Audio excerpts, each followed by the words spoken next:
Hello and welcome to the IMF and World Bank annual meetings in Washington, D.C. I'm here with Arunma Oteh, Vice President and Treasurer of the World Bank. Arunma, thank you very much for joining me. Thank you. The bank fulfills its mandate to reduce global poverty via its works programs and its lending programs, but also via its capital markets operations, which I understand are celebrating their 70th anniversary this year. How big a role do the capital markets play in tackling development issues?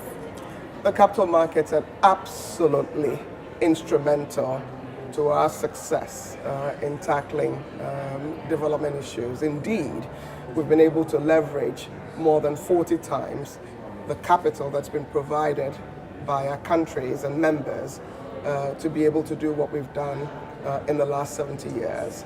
It's also been a source of innovation for us, whether to address some of the most difficult issues in the world, whether in respect of refugees, pandemics, climate issues. Today we do about $50 to $60 billion of funding, and we raise money, which we then lend on to our client countries around the world. We have a derivatives book. We invest about $180 billion for the World Bank, but also for central banks, for pension funds and sovereign wealth funds around the world. And the returns that we've made has been very instrumental to financial stability around the world, particularly given the role of central banks in this regard. You oversee the World Bank's treasury operations, and earlier this year the bank issued the world's first pandemic bond, which I understand was motivated by the Ebola outbreak in 2014.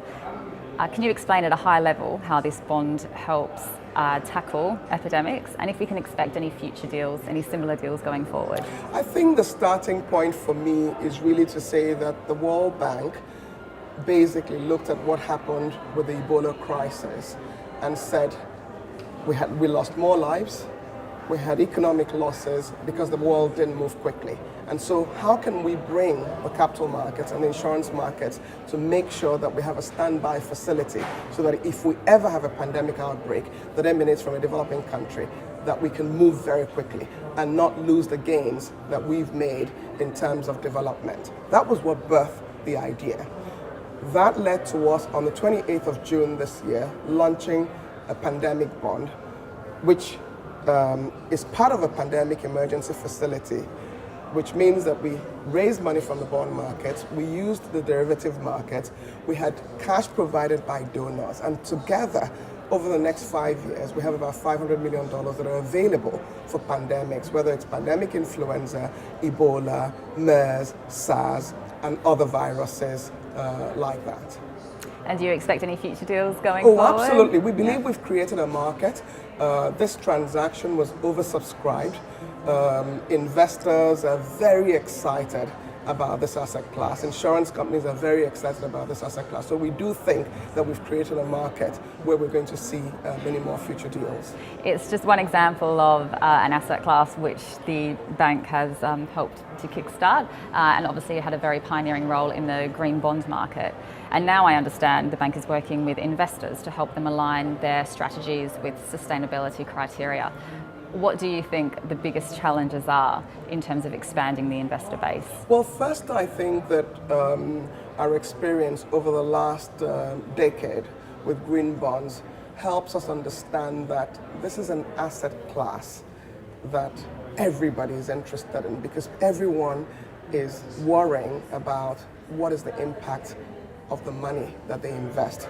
And one of the previous challenges, which no longer exists today, is that people realize you can make a good return while doing good.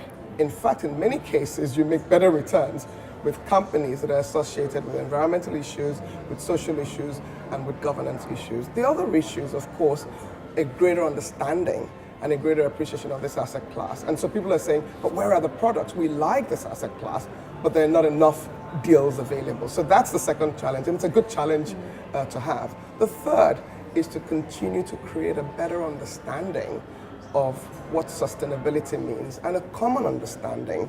So some of the work that's been led by the Financial Stability Board, where there are common standards, will help investors better appreciate the asset class of sustainability. And our goal is to move from the success that we've had with green to something much broader and have the same success, replicate that success with sustainability.